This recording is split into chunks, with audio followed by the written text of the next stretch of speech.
Hey guys, welcome back to another OrCAD X video. I think this is the third video in our library series, specifically for creating schematic parts. And in this video, we're going to be making a kind of a pseudo FPGA or a part that has, hundreds of pins, just to show you guys how to use the import or new part from spreadsheet functionality in OrCAD X. The reason this is important is a lot of components like FPGAs, microprocessors, especially modern ones as they become more and more powerful, will have hundreds or even thousands of pins. Now, adding each of those pins one by one is a pain in the you-know-what.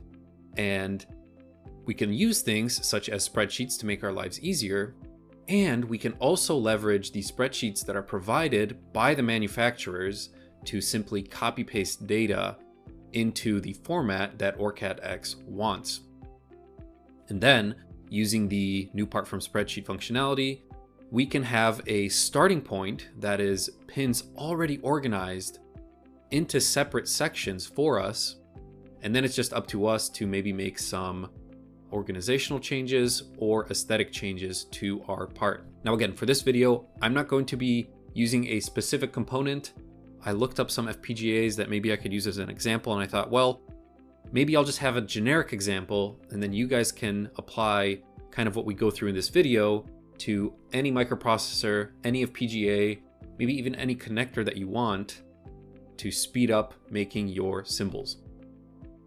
All right, so how do we create these components from spreadsheets? It's super easy. Right-click on your OLB and select New Part from Spreadsheet. All right, so the first thing you need to remember is, a lot of these fields here, so like your part name, the number of sections, are very similar to if we were just making a new part from scratch. However, I'm just gonna call this part demo. This number of sections, if we want our spreadsheet to import correctly into this list here, make sure that you set the number of sections before you actually paste the information.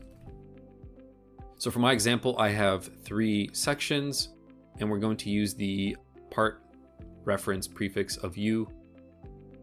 By default, there are 4,096 pins in this import form. If you need to add more pins, simply click Add Pins, but gosh, if you're working with anything more than 4,000 pins, I'm sure you're in for a tough ride. Okay, so how does this work?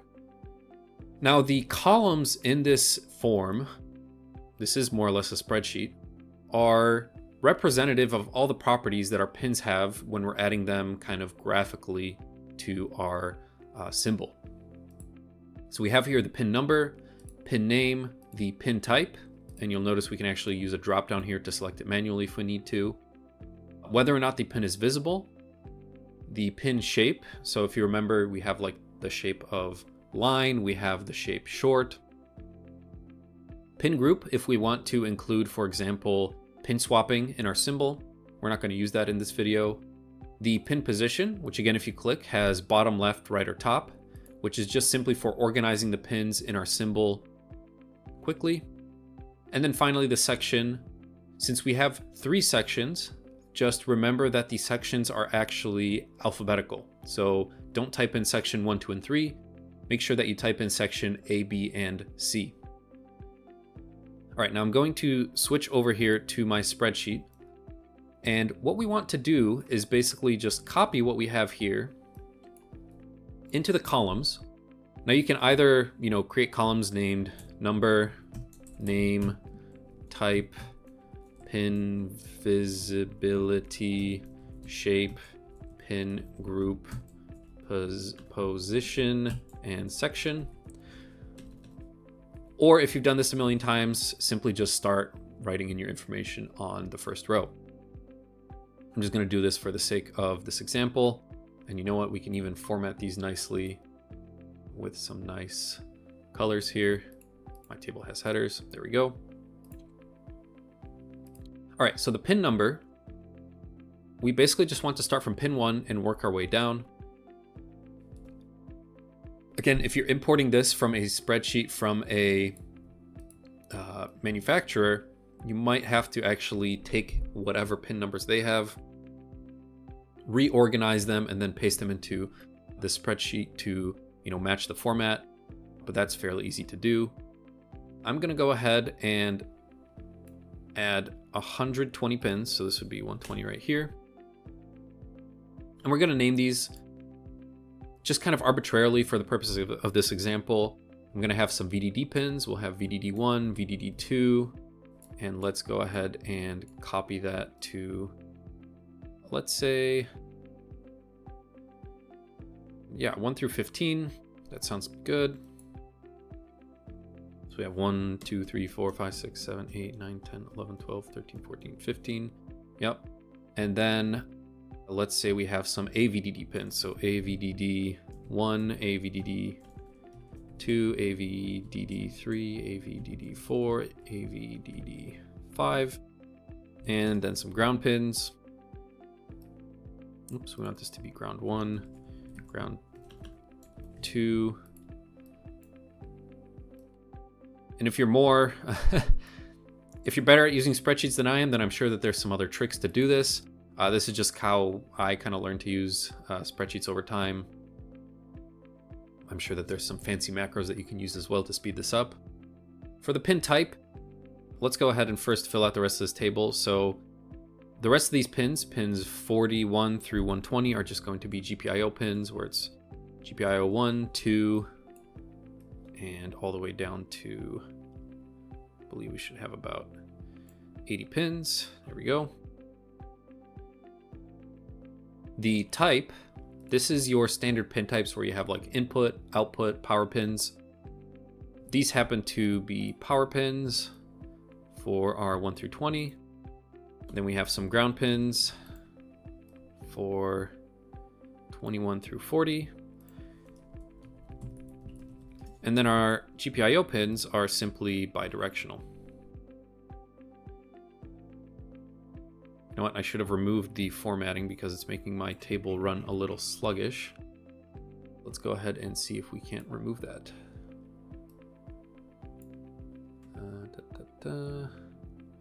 We want to, I believe there should be a clear formats. There we go. Maybe this will run a little better now. And let's go ahead and delete these at the top. Clear all. Still running a little slow.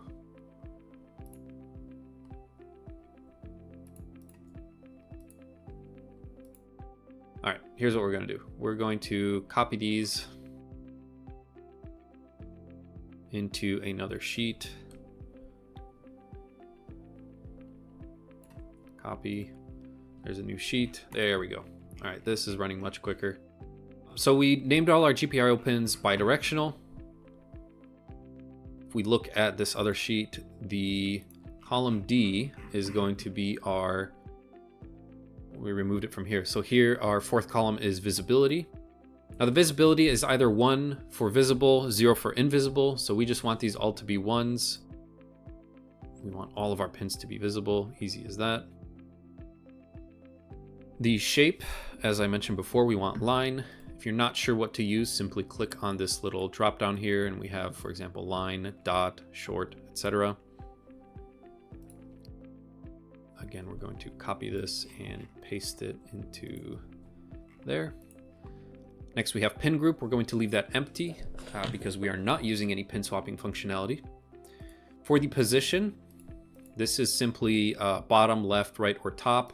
It's how we want to organize the pins on our symbol. So what I'm going to do here is all of these power pins are going to be on the left side per section. So for example, pins 1 through 20 are going to be on the left, and then the ground pins are going to be on the right. So 21 through 40 are on the right. And then I'm just going to copy that for each GPIO group. So for example, GPIO 1 through 40 is going to have 1 through 20 on the left side, 21 through 40 on the right side, and then same thing for 41 through 80. All right, last but not least is our section. So we want all of these power pins to be in section A. The GPIO 1 through 40 to be in section B, and 41 through 80 will be in section C. And that's about it. So we've put together our spreadsheet. Again, if you're working with like 400, 500, even 1,000 pins, you'll have a much longer spreadsheet. But doing it in this format, instead of doing it pin by pin, I guarantee you will save you time, because what we can do now is simply copy this table, paste it into our import form here. And I do recommend just doing a quick spot check. So for example, I forgot to set the power pins, it looks like. Or, oh, I set those to ground. Ground does not exist in OrCAD X. They are also power pins. So let me just change that really quick. And we're going to repaste that into the table. So again, good idea to do a spot check. Let's do a paste here. There we go. So if we scroll through all these, make sure everything looks okay.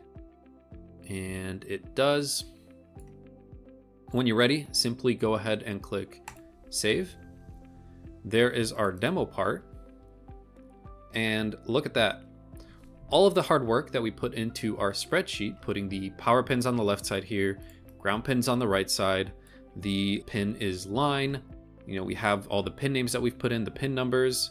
If we look on the bottom left here, we have our sections. So GPIO 1 through 40 is in section B.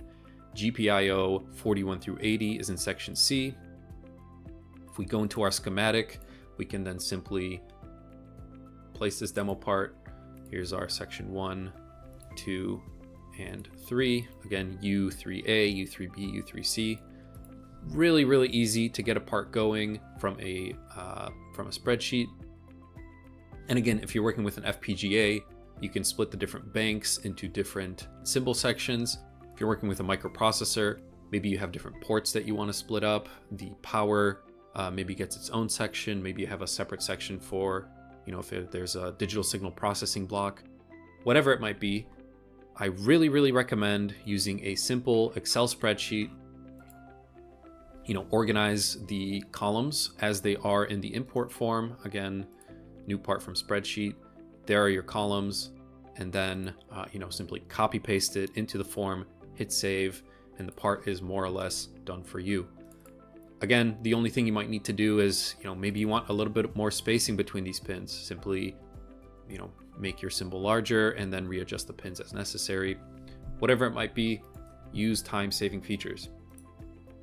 All right, so that was it for video number 3. Guys, we have one more video left in this series for schematic symbols. I believe we're going to be looking at things like schematic art and how to add some information to your schematic symbol if you have, for example, like an Ethernet connector with magnetics, right? Sometimes it's nice to have some additional graphics that display what that symbol does. All right, so look forward to that in the 4th video.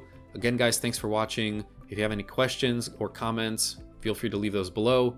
If you have ideas for future videos, also please let us know what you'd like to see. And yeah, thanks again, and we'll see you in the next video.